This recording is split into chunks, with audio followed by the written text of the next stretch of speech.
Namaste, my brothers and sisters. This is Tanet, giving you love, bliss, inspiration, and even more love. What's been on my mind is about the way we eat and how it has to do with our spirituality. Mainly, I want to focus on these three things.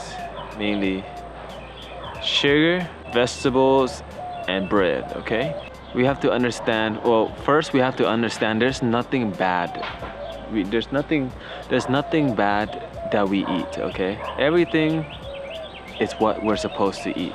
Everything has its lessons. So, for example, somebody drinking a bunch of soda and getting fat, or their spiritual lessons is that to listen to their heart that when they're fat, it doesn't feel good, so don't drink so much soda. For example, for a person eating a lot of meat, they may have certain side effects, and maybe they gain some cancer, or maybe they start to get you eat too much meat and you start to get a lot of calories. I'm personally a vegetarian, and I've been vegetarian for almost 3 years, not 2 years, 2 years and a while. But the reason why I've been vegetarian is because I understood, my compassion rose so high that I realized, look, if something had to suffer and die for me to be happy, for me to survive, I'm not going to be part of it.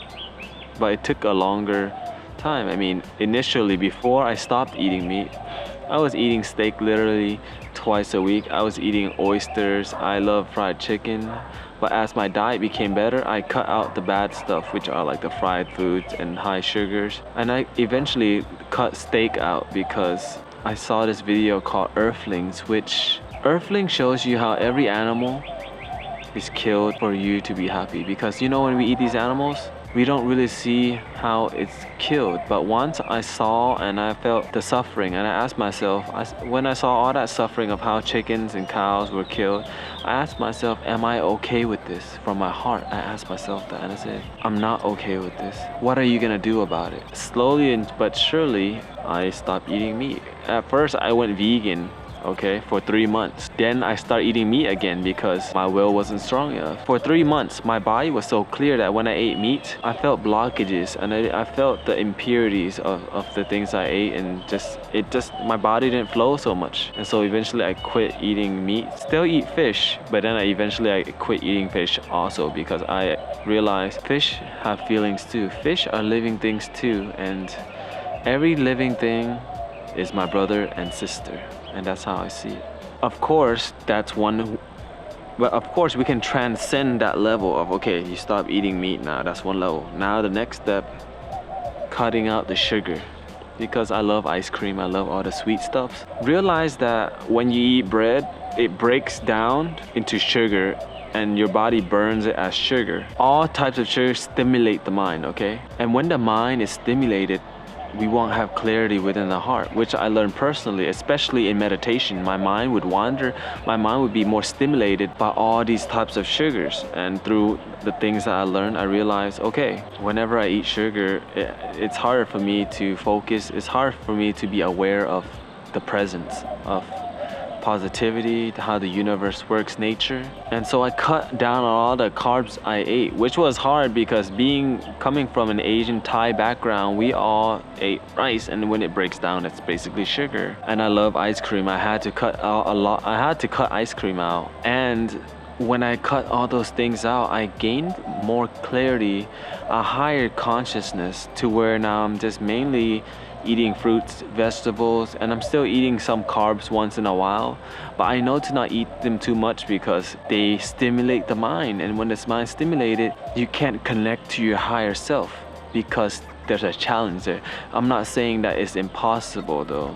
I'm saying it's a little bit hard. It's very hard when your mind is just stimulated, because once you're clear, you just feel the connection with nature and all the things that are around you, and you just know it. It's a knowing. But when your mind is like trying to reason with this knowing, when you just know, you don't need reasoning. But the mind will try to reason, is there God, is there love, is there this and that? Once you cut out that sugar and fill your body with purity things, of vegetables, of organics, of things that aren't processed, your body starts to flow with the energy of the universe, because it's becoming gentle like the plant. Gentle.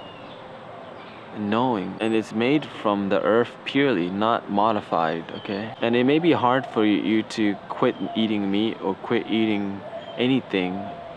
I'm not saying for you to quit. I'm asking you to experiment. I'm asking you to try it out to see how your body feels from just a week of eating high levels of vegetables, a week of cutting out the sugars, a week of cutting out the meat. And I guarantee you, when you breathe, you'll feel the connection. I also know that you won't quit instantly because the mind will say, this tastes good. Why should I eat something that makes my body feel good or makes my life feel good? This tastes good. When we've been taught by the mind, or we taught ourselves that this tastes good, ice cream, but it makes me fat. But it's okay, it tastes good in a moment. But then I'm fat now. It just takes experimenting, and as you go through the process of having all these experiences, don't just listen to me only. Try it out, okay? Try everything out. Try eating a bunch of fried chicken one time, which most of us have, or try eating a bunch of bad stuff, and then try eating a bunch of good stuff and see the difference. My body and life feels better when I eat nice stuff. My body, it tastes good in a moment, but I feel bad after. See how you feel. Let the heart guide you and just follow your bliss. Namaste.